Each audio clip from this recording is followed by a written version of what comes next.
Hi, everyone. Welcome. We're going to take just a few minutes here before we get started to let folks tune in. Use the chat to tell us where you're joining us from, because I love hearing about that. And I know that our chefs, Tom and Jacques, will as well. Seattle. Hello, Maria. New Jersey. Hello, Melissa. Minneapolis. Fantastic. It's one of the nicest parts of doing the virtual events is people can tune in from everywhere. Seattle, hello. Madison, Wisconsin. Oh. Fabulous. Alaska, fantastic. Seattle, Beacon Hill, hi, Sylvia. All right, we'll give this just another minute. Boston, Massachusetts, hello. Oregon Coast.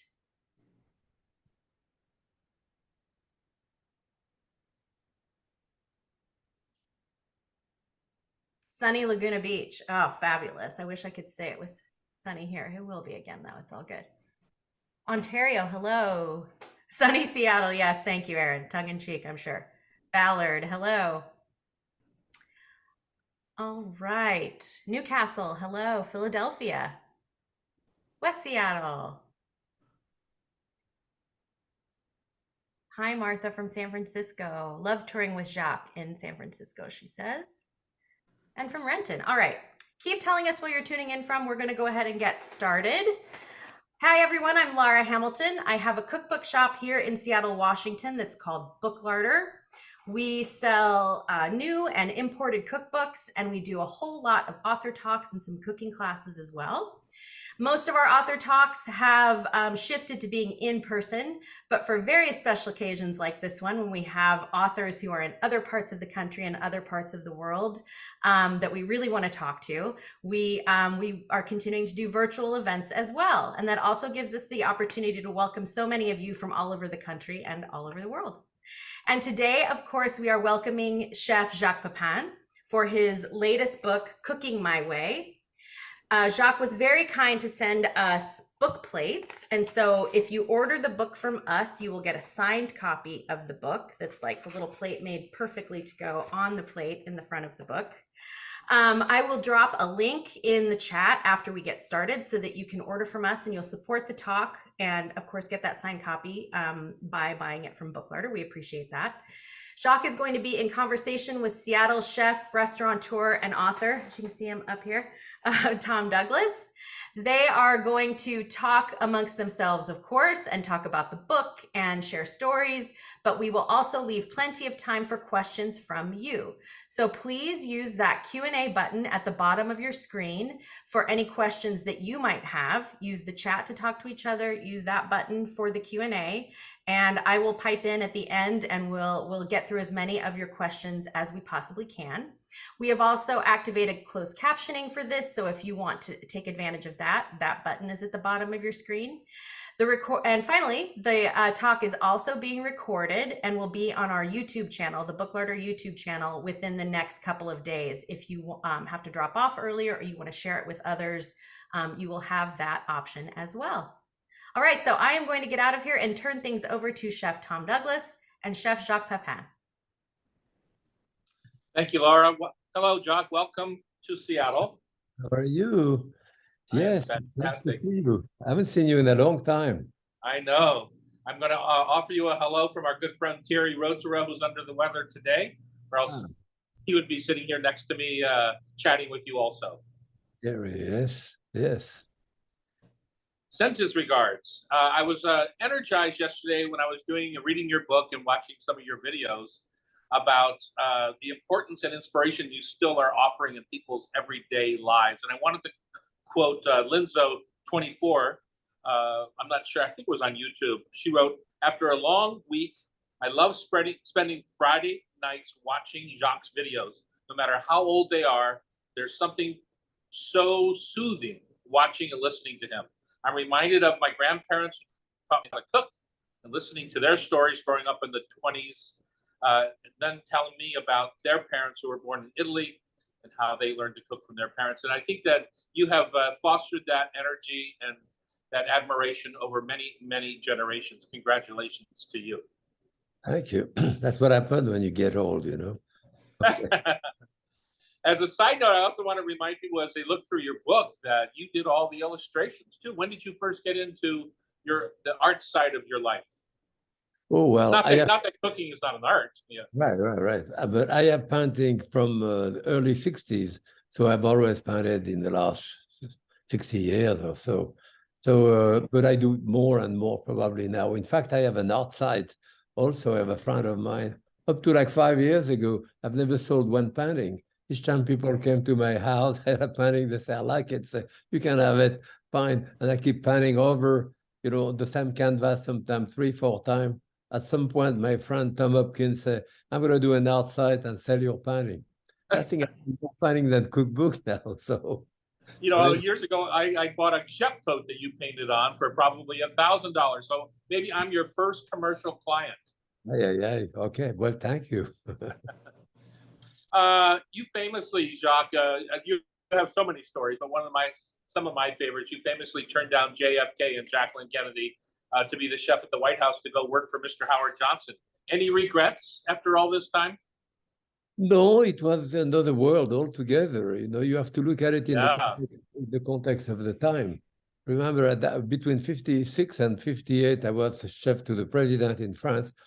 I finished with de Gaulle, and I served people like Eisenhower, Nehru, Tito. Those were the head of state at the time. Not anyone once anyone would call you for kudo in the dining room. That did not exist at all. The cook was in the kitchen too, and if anyone comes there, it was to complain about one thing or another. I had never been on television or radio or an interview or a magazine or a newspaper in France. It did not exist at all.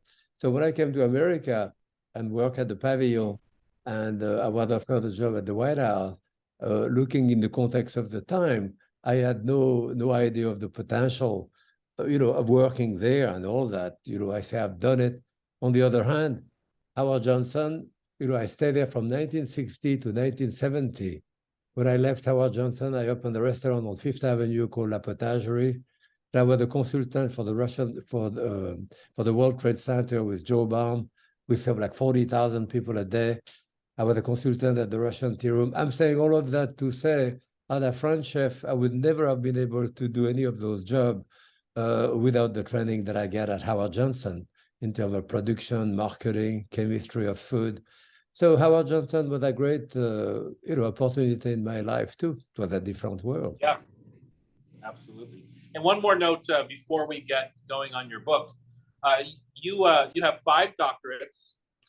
You have 24 James Beard Awards. You have 30 cookbooks to your name. Why haven't you done more? What's the holdup? Well, I don't know. I drink too much wine. That stopped me. Yeah. Absolutely. All right, your book, Jacques Pepin, Cooking My Way. I have most of your books, I would say, including my most valuable ones, which are signed editions of La Technique and La Méthode. The information is so clarifying in your books because you talk really humanly to food and to cooking. Where did that voice come from? I'm a very miserly cook because I was raised during the Second World War, and my mother was a great cook, but using absolutely everything. I've done so many cookbooks because I have all of those different television shows, and usually a television series, we do a book, and there is a theme attached to it. So, you put your knowledge of cooking toward a very specific area of food.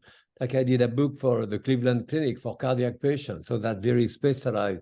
So in the 80s, I had a column in the New York Times for close to 10 years called The Purposeful Cook, how to cook for a family of 6 with a minimal amount of money. So this is the same theme that I took back here and do it again. I did another couple of series called Fast Food My Way, where I wanted to show people how to use the supermarket as a prep cook. As you know, in a professional kitchen, you have the prep cook who bone out the fish, the chicken, slice the shallot, and so forth.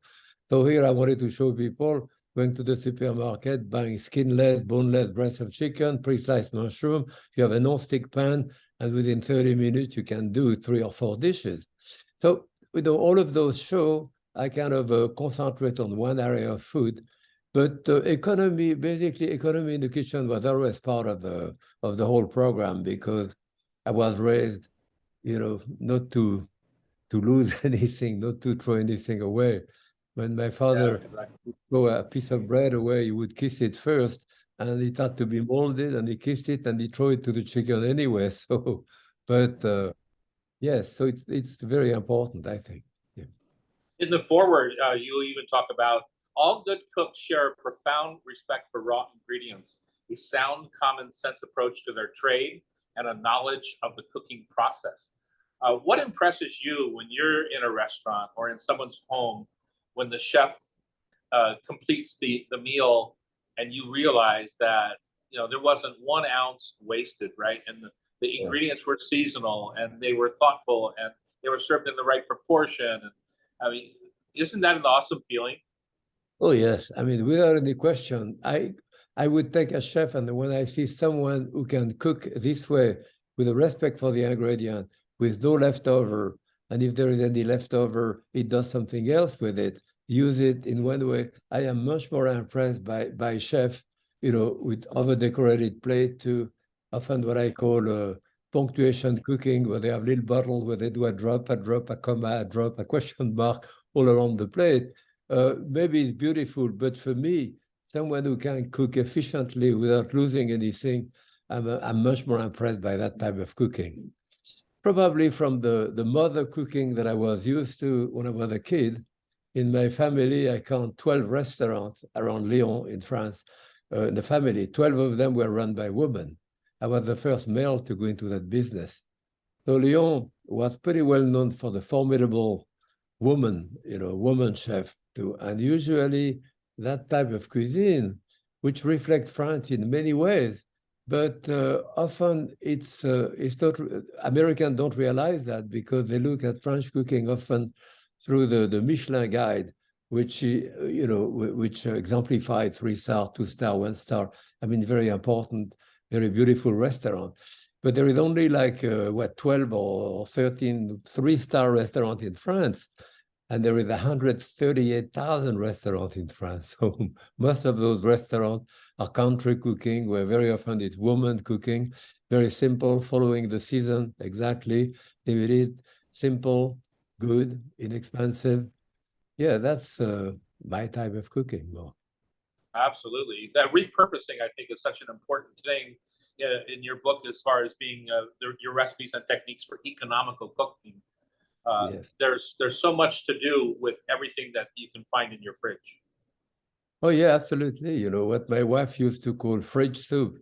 I open the fridge and I have a wilted lettuce here, and I have a piece of onion, 1 carrot, whatever. I put that with water, a bit of salt, cook it for 15 minutes, put a handful of pasta in there to finish it, and we do a soup. I mean, we do that very often. Yeah. Yeah, it's the best way, I think, to use up leftovers.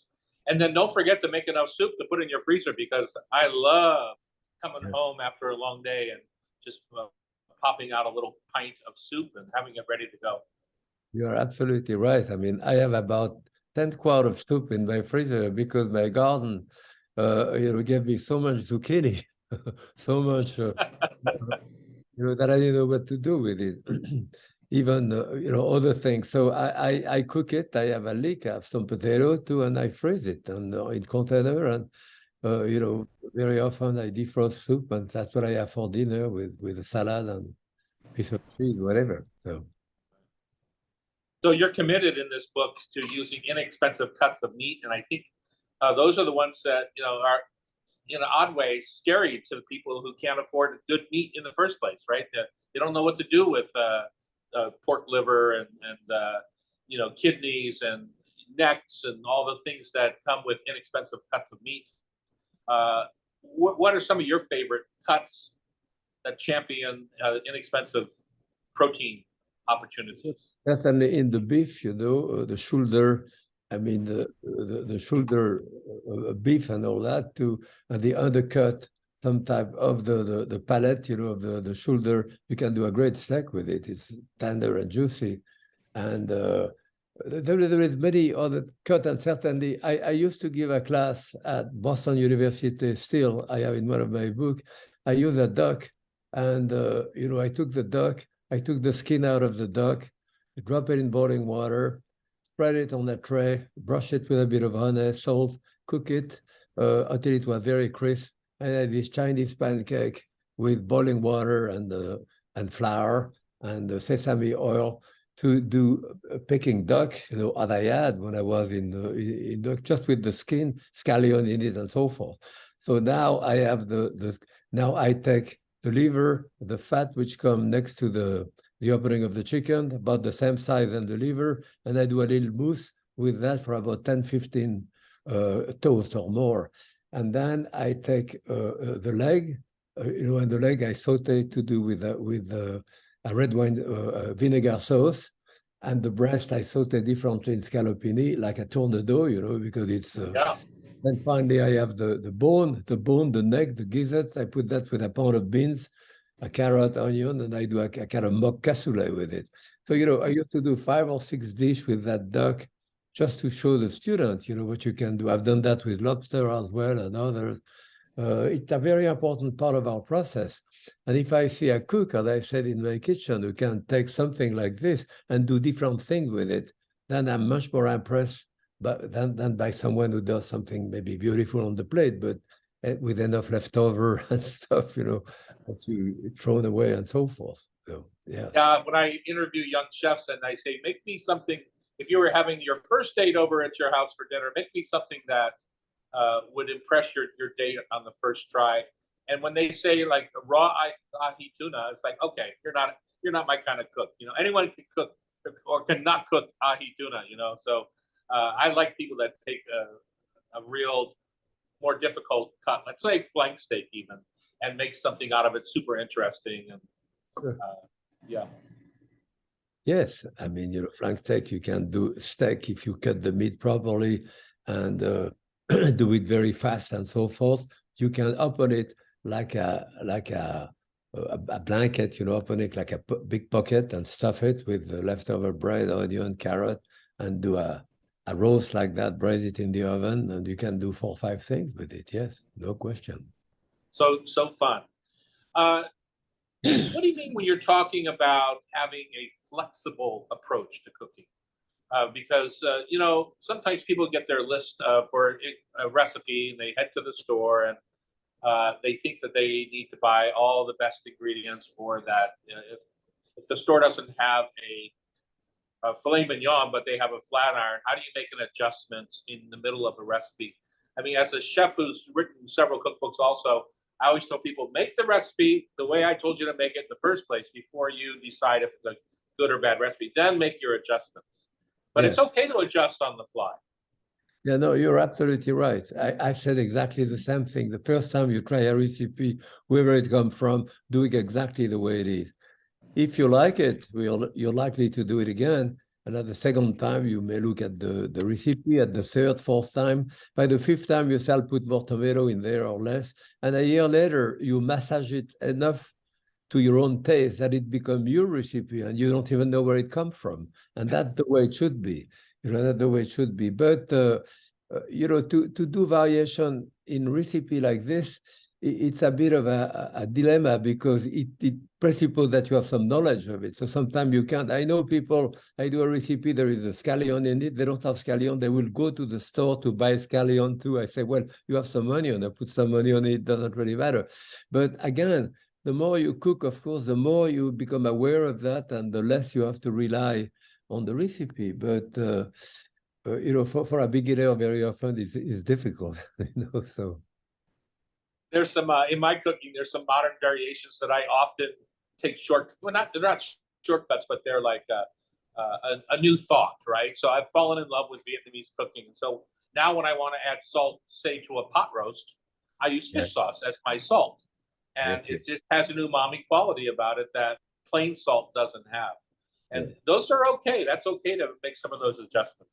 Yeah, absolutely. Yeah, I do that all the time too, because even though I may be considered often maybe as the quintessential French chef, you open my book on page 32, one book, and you find a black bean soup with banana and cilantro on top, to my wife being born in New York City, but from a Cuban father and a Puerto Rican mother. And then you'll have an arroz con pollo, and then you have a lobster roll from Connecticut, and then New England clam chowder. So after so many years in this country, I'm probably the quintessential American chef now. So yes, I use a little bit of all of those. You know, without I don't even try to to validate what I do.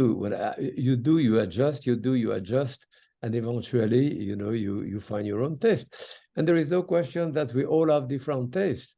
If I go with you and 5 other chefs to the 10 best restaurants in the world, or in New York, or in America, I will pick up 3 maybe of those are maybe the greatest, and another one very good, and a couple of them, you may be totally different, because to a certain extent, cooking and eating is purely a narcissistic reflection on your own taste. I'll pick up those 3 which correspond exactly with my sense of taste, my sense of aesthetic and all that, which may be different, of course, for anyone, because you cannot escape yourself. You are who you are, and you react in different way to the food. And as you know, so much about eating in a restaurant might just be of what country and what cafe you happen to be sitting in, and what ocean you're looking at, and what company you have across the table from you changes how you reflect on the entire experience.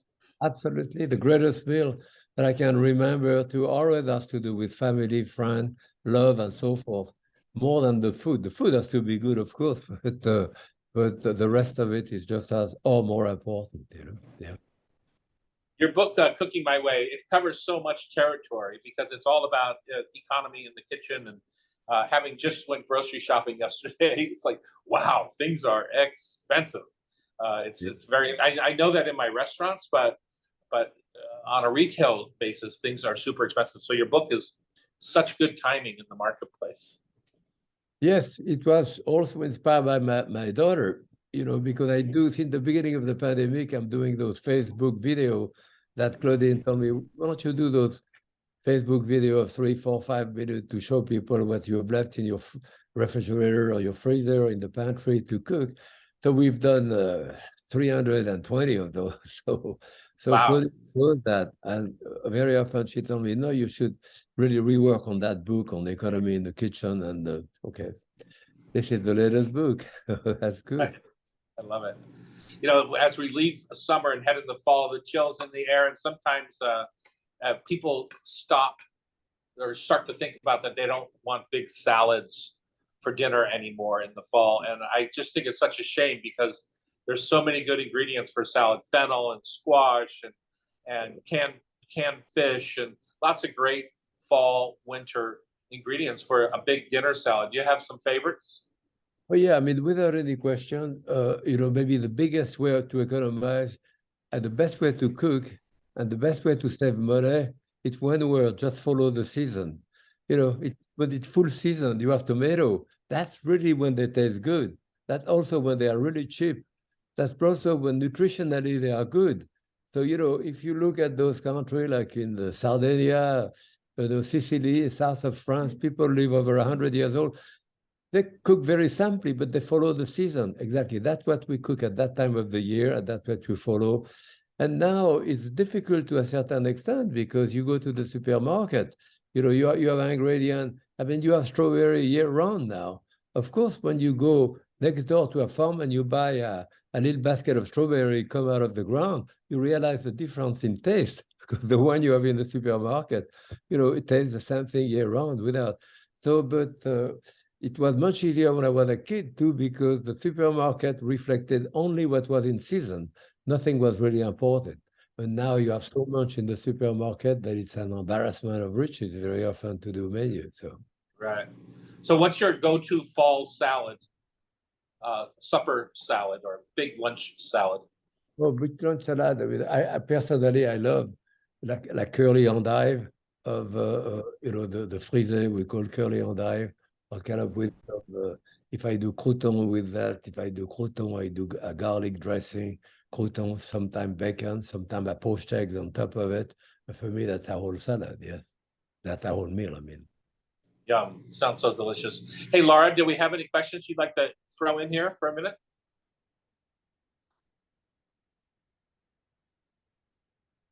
Yes, we do. And please feel free to jump into the Q&A with your questions as well. So we have one guest who would like to know, what is your favorite childhood meal and what is your favorite meal now?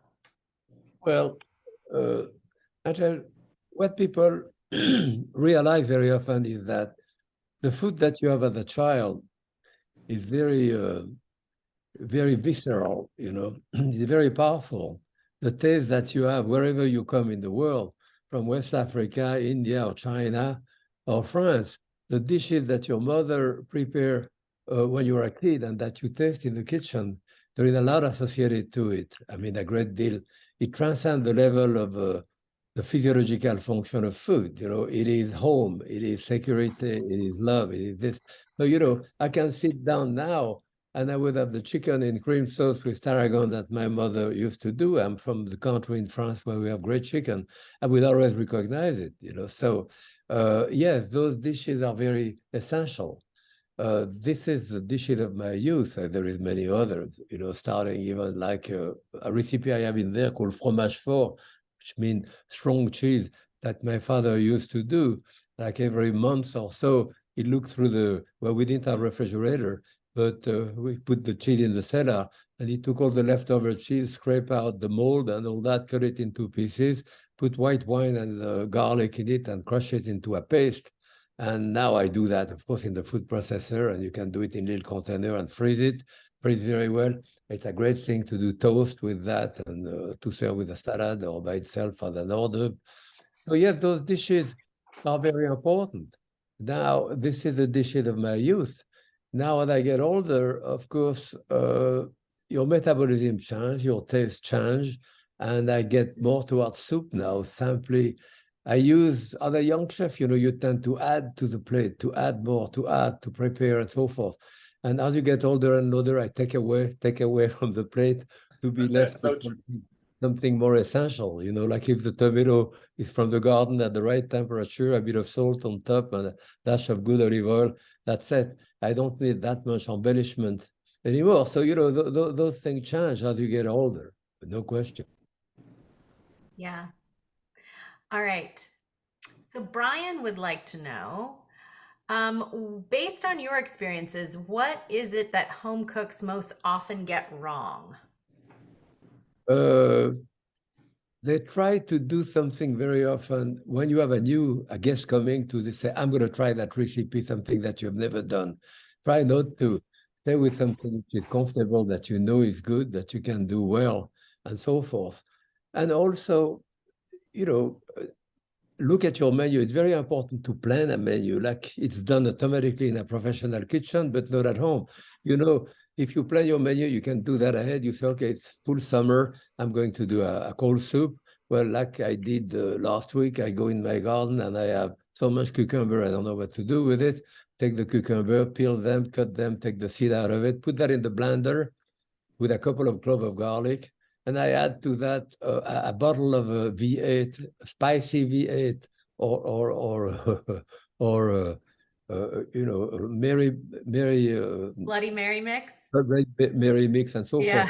forth. I have an automatic bit of olive oil on top, and I have a good gazpacho. You know, so yeah, if you plan like that, you plan ahead, you say, I can do that, I can do it the day before, I can do that, and then the guests are coming, I'll finish that up at the last moment. It's very important, you know, to be with your guests and to realize that and to do things that you know that you're comfortable with. Yeah, I think. You mentioned the menus, and I just have to point out that you included beautiful menus in the book. If we came to eat at your house, do you make one of these for all your guests? Absolutely. Yeah, Oh, wow. I did too last week. Yes, I was married 54 years, you know, and so for, well, over 50 years. And I think we started at the end of the 60s. When people came to the house, I decided to buy a book, planned book, write the menu on one side and have the guest sign on the other side, and they say funny things. If I have a great bottle of wine, we take the label, we stick it in it. Sometimes we put the music that we play there. And I have 12 books that thick of menu. I have over 50 years of memory from my mother, my two brothers, many people who are gone, you know, so that's my whole life in those books of menu, you know. So yeah, and after a while, I started illustrating the menu. At the beginning, I didn't even illustrate the menu, you know, just write it down as a memory. You know, you give that to a kid. I did that a year ago to a kid who was getting married. So right away, we put the menu of the wedding. But then the year after, they had a kid. So when the kid was born and the first, you know, the first anniversary, the first birthday of the kid and the first Christmas and the first Easter and the first Hanukkah or whatever, you put it in there. And, you know, memory accumulates there. You don't realize it. And then you start another book. Yes. It's a great way of, great way of doing your life. Yeah. So another guest would like to know, do you have any tips for helping my family consider eating eggs at meals other than breakfast? Oh, yes, absolutely. I mean, this is very classic in French. I mean, even when I was with the president, very often on a very fancy dinner, I serve an egg at the first course. And it could be scrambled eggs with truffle in it, or so it could be coconut eggs, you know, those little souffle bowl. You put some shrimp underneath, mushroom, whatever. You break an egg on top of it, you poach it, you finish it with a bit of cream on top. There is hundreds of dishes with eggs like this that we do at the first course. And of course, at the main course, for me, if you do a kind of a country omelette, you know, which is stuffed with can have it with shrimp as well, or with fish, or with meat. Stuff can be served at the main course. Yes, eggs for me may be the most important ingredient in the kitchen, you know, and I use a lot of eggs in one way or the other. And it's a very humble ingredient. You know, it's part of so many dishes. People don't realize some gratin, some soufflé, some all kind of things. You have eggs in it. People don't even realize. And when you go to a country like West Africa that I've been to, people there in the country have 3, 4 chicken for the egg mostly. So they keep the chicken, you know, a way of surviving, you know, to have eggs. And eventually they kill the chicken and don't roast it. Usually braise it a long time because those are old chicken who don't lay eggs in it. So, Jacques, one of my favorite egg dishes is from the area of Burgundy. It's called ous miret, on a nice piece of buttered brioche with the poached egg and red wine, and then I make a little kind of gravy with the lardons and mushrooms. exactly. It's an annual dish at our Christmas Eve supper. Oh, no kidding. That's great. Yeah. We used to do that. Of course, I'm from Burgundy. We poach the eggs directly into red wine and then use that wine to do the sauce and so forth. Yeah, right. Yeah. One of my favorites. And it is, I think it's been very, no pun intended, or maybe pun intended, it's been hard to crack the American dinner table when it comes to eggs outside of, say, souffle but using like a dinner omelet or, you know, poached eggs like we just talked about. Yes, or a beautiful scrambled egg, you know, that you do with a beautiful sauce, a dash of caviar or whatever on top. It's a great, great first course, you know. Yeah. So let's see. Another guest, I should have asked this earlier when we were talking about your art, would like to know if your kitchen line of dishes and your chicken artwork ever be produced again. Such beautiful artwork. Thank you for all the comforts offered by your television programs. Thank you. Well, no, we did a series which was done by Sur la Table, you know, a company, and it was done in Italy of mug and plate and platter and all that with homemade drawing of chicken too. But then I think they went bankrupt or whatever happened, so it's not done anymore. But anyway, so Yeah. like I say, I have an art site. If people are interested, they can go to I think it's Jacques Pepin art site, whatever, and you know, see stuff there if they are interested. Great. Let's see. So Andrew would like to know, in your years of experience, what has been the biggest change or innovation that has impacted the food industry? Well, I don't know if there has been one, you know, there has been many, many. I mean, when I came to America at the end of 1959, I live in the center of New York on 50th and between First, Second Avenue. So I went to a supermarket the first time there, which just opened. And I thought it was a great idea not to have to go to the fish guy, the vegetable guy, the meat guy, to have everything under the same roof, except all they wanted a lot of package. There was a lot of beautiful meat, like beef and lobster too, but there was one salad. It was iceberg. That's it. There was no leek, no shallot, no oriental vegetable, no great vinegar, oil, and so forth. So, you know, I mean, the supermarket have never been as beautiful as they are today. At that time, there was no great wine in America. There was no bread, really, no cheese made in America. So all of that has changed incredibly in the last half a century. In fact, when I came to New York, I worked in New York. I didn't know one American chef. That is, when all the chefs that I knew were from Italy, Spain, France, until the CIA, that is the Culinary of America, started training chefs. So the first chef that I met is that when I started working for Howard Johnson in 1960, you know, in the spring, I went, Mr. Johnson said, if Jacques wants to work for us, he's got to work in a restaurant for a couple of months, which I did on Queens Boulevard. And when I get there, the whole bunch of kids behind the stove was black kids, you know. So I started getting, they had no idea of the pavilion, no idea of De Gaulle even or whatever. So I had to get behind the stove and prove myself. I mean, on the flat top, you know, start cooking. So this is another world now. You have extraordinary chefs in this country, you know, an extraordinary product, an extraordinary restaurant. In fact, you know, New York, 24,000 restaurants in New York. The ethnicity that you have in restaurant in New York is unmatched anywhere in the world, in my opinion. You know, so that's quite different. You know, Jacques, as a young American chef, you couldn't really get a job unless you had an accent from a European country. Yeah, right. You couldn't get a chef job, honestly. It changed so quickly with California cuisine, basically, I think. Yeah. Yeah, fascinating. So here's a sort of along the lines of your Facebook videos. One guest says that they have a garden with too much patty pan squash. How might I use them? Good question for you too, Tom. Right. Compost bin for me. Yeah. But I mean, you know, you exactly. But you make a hole in the center and you do scrambled eggs inside. You braise it in the oven. But no, you can cut it and stew it. You do a gratin with it. But basically, I would peel it, cut it, and do soup with it.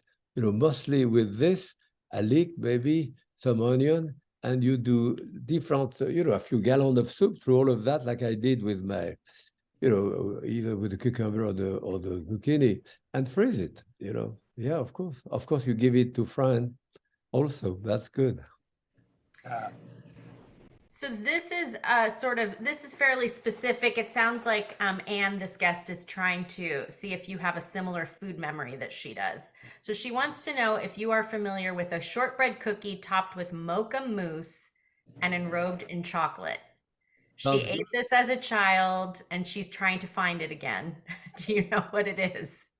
No, no. I mean, if I see it and test it, maybe it would, but otherwise, especially the memory of my youth, except for an apple tart and a caramel custard my mother would do, that's about the only dessert, you know, otherwise fruit. So, no, but I'm sure that she can find it somewhere. Yeah. Yes. Jacques, I have a question for you heading back to your book for a minute, Cooking My Way, which is your new book. You know, vegetables have a huge presence in your book. And I was curious, I find it frustrating when in my cooking school, when people just want to use the prime part of the vegetable. We all know about using the New York and the rib steak and getting rid of everything else, but it's so simple to use certain parts of vegetables that generally don't get used. The one good example I have is ruby chard, where you roast the stems separately and add them back when you're sauteing the greens. Do you have any vegetables where people generally are throwing away too much of the vegetable and just using the center cut? Yes, certainly. I mean, starting even with the salad, you know, I mean, I cut the top, I put them, as I said, in soup when they get wilted and so forth a little bit. And the same thing with, well, I have a lot of Swiss chard in the garden now also. You know, it's interesting because many times people have said, why don't you do a vegetarian cookbook? I say, you know, if you take any of my cookbook, I bet you there is at least, with the fruit and all the vegetables, at least 70, 80% of the book is going to be part of that. So I don't feel that I have to do a very specifically vegetable book. You can always extrapolate from any type of book and do vegetable or fruit dessert or and so forth. You know. Yeah, it's whether it's breaking off the stem of an asparagus way too short instead of peeling the end and saving most of the asparagus. There's just so many ways to be more economical. That ruby chard that I talked about is $5.99 a bunch now, and to throw away all the stems is tragic. Yeah, well, you know, in front of me when I cook. I used to cook more and for larger quantity than now. I buy my milk in a half-a-gallon container. You know, I would run that half-gallon container. I put it on the table, and when I cook, I do a tomato. I press it, do the juice there. I do parsley. I cut the stem, put it in there. I do and so forth. Basically, all the vegetable, and I put that into those container, and that goes into the freezer. Next time I do a stock. You know, I grab one of those, I cut right through the cardboard with a knife. I take the whole frozen block or whatever is in there, you know, a pieces of celery, pieces of anything in there, and that goes into the stock for flavor. You know, so it's used all the time. Yeah, all of it. Do you have seafood? I mean, your book covers every topic, obviously, but one of the things that's super expensive these days is seafood. Whether it's trying to buy wild fish, supporting our local fishermen, dry packed scallops. But is there an economical seafood other than cod, say, and hake that you love to work with? Yes, I mean merluzo, or you know the merlan, which is it in French, in English, the whiting. You know, whiting. I mean, I have 4 or 5 fish like this that I buy, but I don't know how many. I may have a couple in the book, but not that many because people cannot find it, and it's kind of crazy because mackerel, whiting, different cod like that are usually very inexpensive type of fish. I get bluefish where I am. I have a lot of friends who go fishing. I love bluefish. Bluefish. Now people say, oh, it's too strong. Well, it's too strong if you keep that bluefish too long. Yeah, it's like any fatty fish, it will get stronger fast. But if you have a really fresh bluefish, you score the skin and you put it under the broiler because you don't need much fat in it. It's a fatty fish. And you broil it and all that, it's really delicious. Or you smoke it. It's very good too, you know. Yeah, I forget about it because we don't have them out here in the Pacific Northwest. But that is a striper and a bluefish is a great supper. Yeah. You have a French soul, but you've lived in America for decades. And my good pal Thierry, who I do my radio show with, I can't convince him to try any American fast food. Have you broken down, and do you have a favorite fast food in America? Well, I am basically a glutton. If you put it in front of me, I'm going to eat it, whatever it is. So I have nothing wrong about, a hamburger, a hot dog, or a pizza, or any of that stuff. Yeah, of course. I eat any of this. I wish you would talk to Thierry. He scoffs at me every time I mention it. I had to take him out for his first Kentucky Fried Chicken not too long ago. That's crazy. I love Kentucky Fried Chicken. Yeah. All right. Pot-au-feu, which is also Chef Thierry's favorite dish that his mother made. This is the time of year where it's coming back into our lexicon, our food lexicon, as we get into the chillier months. It is an age-old recipe. The thought of it. Do you have a classic way of making it? Do you have a preference on how to make it? A combination of inexpensive meat cuts that work beautifully, tongue or oxtail, or how do you make your pot-au-feu? Whatever you find, I mean, at the market, which is inexpensive, is going to work in that case. I mean, I love the shank. If I get shank, that get very, very gelatinous and cooked. And, water shank, you cook it.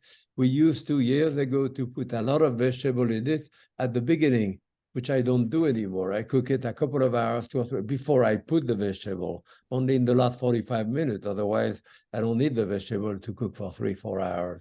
And then, when you serve it, you can serve it in so many different ways. With the leftover, you can do, we do a gratin, with like mashed potato underneath and the meat chopped mixed on top of it with cheese.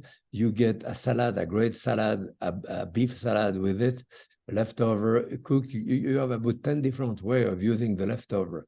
However, the word leftover is not a good word to use because it has a negative connotation with most people. I would say that you don't use the word leftover. For example, I cook a fish, a big fish, a friend for a party of 6, then I scrape all the bone after the day after. I get enough meat. I do that with a cream sauce and maybe some mushroom. I do a pasta. I put that on top to do a gratin in the oven. And often that's better than the original dish.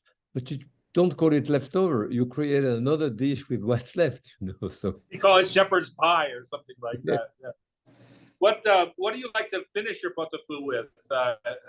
Lemon zest, parsley, horseradish. Do you have a favorite brightener for the pot-au-feu?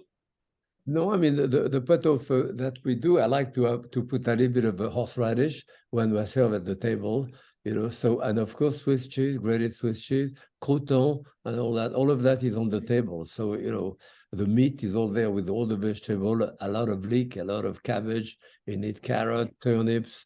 So and then of course the greatest thing you do with it is to do a soup the day after to chop everything left over. You do a big soup. The broth is incredible.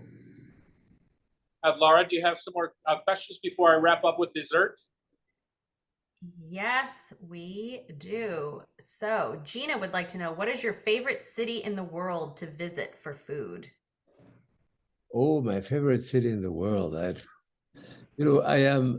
I will be next week, actually, I will be flying into Barcelona and going into Marseille, Monte Carlo, Saint-Tropez, and in Rome. I am the culinary director of a cruise line. So I do that a couple of times a year. And I'm doing another one at Christmas with my daughter because she's the godmother of one of the ships. So we do from Miami to Miami at that point, just go into the island. But, I have had such great, incredible meal in different parts of the world. I remember in Barcelona, for example, I mean, the big market in Barcelona is absolutely extraordinary. In La Rambla, in the big avenue. Boqueria, I think it's called. La Boqueria, that's an incredible place and all that. You have so many places like that in the south of Spain also. I remember a place that we go each time we go there and near Malaga. And, it's on the beach and there is about the stove. I mean, there in those places, it's just an enormous grill. I mean, 5 or 6 enormous grill. And you see those baskets of sardine and all that on the floor and all that. Everything is there. There is no menu. They cook all that stuff and they come into the dining room with those plates saying, look, and you choose whatever you want. You pile up the plate, they count the plate, and it's so much a plate by the time you leave. This is great food. I mean, inexpensive too. Great. So I have so many memory like that of different part of the world. I mean, traveling, of course, and in France as well. We are going in France this time when we are in Monte Carlo. We're going to go to Peillon, Peillon. It's a small abandoned village on top of Nice. And the first time I went there was probably 40 years ago. And there was only 2 people living in that village where you have to walk down. There is no street. But by the end of the road, when you finish the road, it finishes into a place where you have to put your car. And there is a restaurant there. Mm-hmm. And the guy there is really good, cooking only with the local product and all that too. So we're going to go there this time again, maybe for me. Yes. Yeah, beautiful. Good memory, yes. Let's see. What is your process for creating recipes and how has it changed throughout the years? It doesn't really change. I don't really have a very specific process. It's maybe just talking to Tom and he talks about one thing. I say, that's a good idea too. So goes into my mind, or I look at a recipe, or I look at a magazine, or most of the time I go to the market and I say, I'm going to do some endive tonight. I get to the market, they're selling 2 artichokes for 1. I say, oh, gee, I'm going to do artichokes bottom tonight. So, depending what's at the market, what's good, what's inexpensive, you fancy, I pick it up and work out into a recipe with that. It always comes from different ideas, speaking with friends, looking at things, or what I have in the, what I feel like eating. I mean, people say, what is your favorite dish? Well, in full winter when it's cold, I want a soup and all that too. And in full summer when it's hot, maybe a tomato salad with whatever. But it's not going to be all year round a chocolate ice cream, no, it's going to change with the season, depending the way I feel, depending the time of the season, whether I have a hangover or not. All of that will going to determine what I feel like eating that day. Yeah, So. yeah. What All gave right. you that for Jacques? And what's your favorite wine? The cheap one or the free one. The free one is even better. The free wine is the free one. Yeah. All right, and I have one more for now, and then back to you, Tom. Marissa would like to know about the Jacques Pepin Foundation. Could you tell us about it and what its mission is? Yeah, I'm very lucky this way. My daughter created the Facebook too, which we have like 1.8 million people now. That have my friend Tom who did the art side for me. And then my son-in-law did the Jacques Pepin Foundation. My son-in-law is a full professor at Johnson & Well. He's a chef like me for like 40 years, but when he went to Johnson & Well, he went back to get his master and his PhD. Anyway, so now he's the one who created the Jacques Pepin Foundation. In fact, he started doing that as his doctoral dissertation, and he told me, you've been teaching food all your life, basically.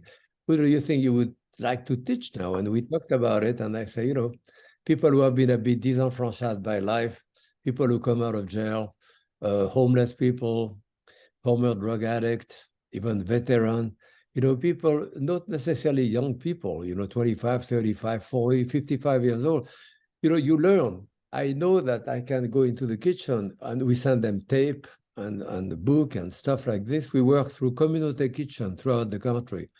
I can take someone in the kitchen and in 6 weeks, I can train someone to peel potato, clean salad, poached an egg, and so forth. And if that person likes it, you work there, and maybe 5 years later, you're the chef there.